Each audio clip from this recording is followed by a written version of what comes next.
Dan Buddhisme sejak awal melihat ini, bahwa penderitaan bukan hanya datang dari dunia, tetapi dari pikiran yang tak pernah berhenti menciptakan diri.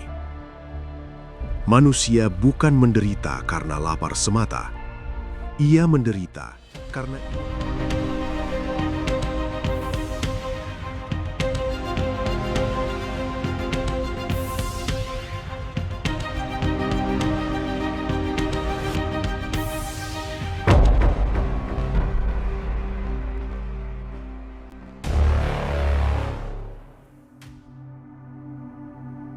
tidak ada makhluk di bumi ini yang lebih menderita selain dari makhluk yang sadar bahwa ia hidup. Hewan lapar, lalu makan. Hewan lelah, lalu tidur. Hewan terluka, lalu mati. Tidak ada kecemasan, tidak ada pertanyaan, tidak ada malam tanpa tidur karena memikirkan arti hidup. Hanya manusia yang terbangun di tengah malam dengan satu pikiran yang menghantam. Apa arti semua ini? Sejak manusia sadar bahwa ia hidup, ia tidak hanya membuka mata, ia membuka luka. Hewan hidup, pohon tumbuh, air mengalir, angin berhembus, batu ada. Tapi hanya manusia yang tahu bahwa ia akan mati. Dan kesadaran itu bukan cahaya yang selalu indah. Ia dingin di tulang. Dengan kesadarannya, manusia tahu bahwa ia akan mati. Dan sejak itu, setiap tawa membawa bayangan akhir. Setiap cinta membawa potensi kehilangan. Setiap pagi membawa satu kepastian sunyi. Aku sedang menuju akhir. Inilah yang tidak dimiliki batu, tidak dimiliki pohon, tidak dimiliki hewan. Mereka hidup, namun manusia menyadari bahwa ia hidup. Dan justru disitulah penderitaan dimulai. Kesadaran membuat manusia membandingkan dirinya dengan orang lain, mengingat masa lalu yang tak bisa diubah, membayangkan masa depan yang belum tentu datang, merasakan malu, bersalah, takut dan hampa, bahkan saat tidak ada bahaya nyata. Tubuhnya aman, perutnya kenyang, namun pikirannya terus menciptakan ancaman yang tidak ada. Inilah paradoks manusia. Semakin sadar ia menjadi, semakin ia tersiksa. Semakin ia memahami dunia, semakin ia melihat betapa rapuh dirinya. Martin Heidegger menyebut manusia sebagai makhluk yang hidup dalam bayangan kematian. Bukan karena ia sedang sekarat, tetapi karena ia tahu bahwa ia akan mati. Dan pengetahuan itu tidak bisa dihapus. Ia tidak bisa kembali menjadi makhluk yang hidup tanpa bertanya. Ia terkutuk oleh kesadarannya sendiri. Inilah mengapa manusia mencari agama, mencari ideologi, mencari hiburan tanpa henti, menenggelamkan diri dalam pekerjaan, menyibukkan diri agar tidak sempat berpikir. Bukan karena hidup terlalu berat, tetapi karena pikiran manusia tidak sanggup menanggung dirinya sendiri. Ia bukan takut pada dunia, ia takut pada pikirannya sendiri. Kesadaran bukan hanya anugerah, ia adalah beban eksistensial. Dan pertanyaan yang jarang berani diucapkan adalah, bagaimana jika penderitaan manusia bukan disebabkan oleh dunia, melainkan oleh fakta bahwa kita terlalu sadar? Søren Kierkegaard menyebut kecemasan sebagai penyakit khas manusia. Bukan karena manusia lemah, bukan karena dunia terlalu kejam, tetapi karena manusia sadar bahwa ia bebas. Hewan tidak cemas karena mereka tidak memilih, mereka hanya mengikuti naluri. Manusia berbeda. Ia harus memilih menjadi siapa, hidup seperti apa, bertahan atau menyerah, jujur atau berbohong, berani atau bersembunyi. Dan setiap pilihan mengandung risiko salah. Kesadaran membuat manusia memahami satu hal yang menghantam dari dalam. Aku bertanggung jawab atas hidupku sendiri. Tidak ada makhluk lain yang memikul beban ini.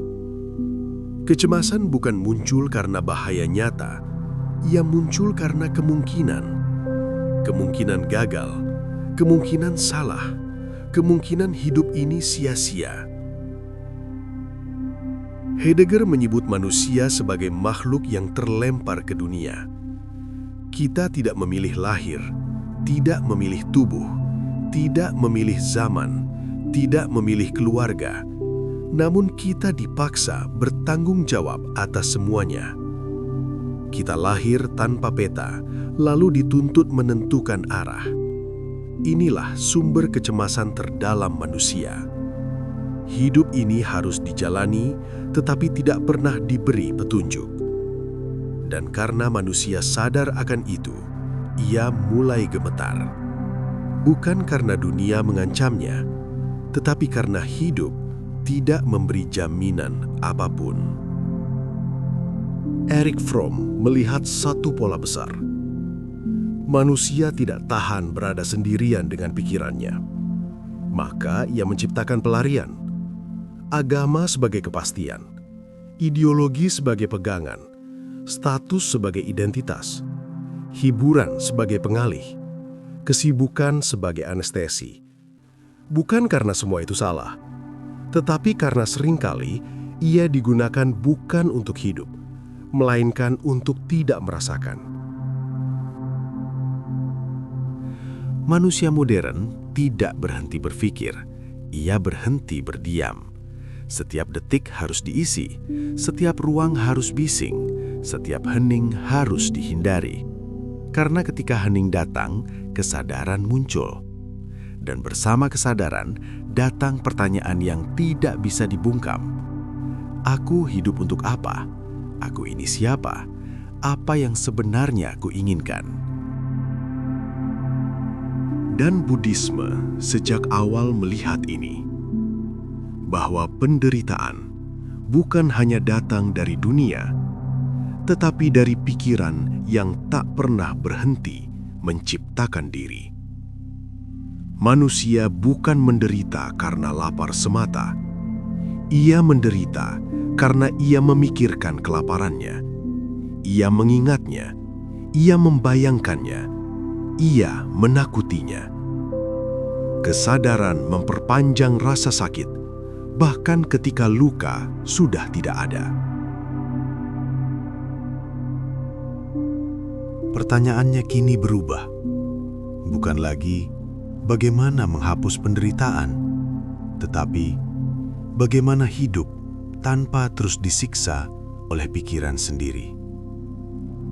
Jawabannya bukan menjadi tidak sadar, itu mustahil. Jawabannya adalah mengubah hubungan dengan pikiran. Buddha tidak mengajarkan cara menghilangkan dunia. Ia mengajarkan cara tidak melekat pada apa yang muncul. Kesadaran yang berkata "aku" tidak perlu dimatikan. Ia perlu disadari. Pikiran tidak harus dipercaya. Ia hanya perlu diamati. Karena penderitaan manusia bukan berasal dari fakta bahwa ia berpikir, tetapi dari keyakinannya bahwa semua yang ia pikirkan adalah dirinya. Padahal, pikiran datang, pikiran pergi, perasaan muncul, lalu lenyap. Dan yang disebut aku hanyalah pola yang terus terbentuk oleh kemelekatan. Di titik inilah manusia menemukan kemungkinan baru. Hidup tanpa terus menjadi korban pikirannya sendiri. Bukan menjadi kosong, bukan menjadi beku, tetapi menjadi hadir. tidak melarikan diri dari dunia, tidak tenggelam dalam pikiran, hanya berdiri di antara keduanya, sadar namun tidak terikat. Dan mungkin di sanalah untuk pertama kalinya kesadaran tidak lagi menjadi kutukan, melainkan pintu menuju kebebasan batin. Namun, agar tidak salah paham, perlu diluruskan satu hal penting. Dalam Buddhisme, yang membebaskan manusia bukanlah hilangnya kesadaran, melainkan berubahnya cara kesadaran memandang diri. Yang membuat manusia menderita bukan karena ia sadar, melainkan karena kesadaran itu berkata, "Ini aku, ini milikku, ini diriku."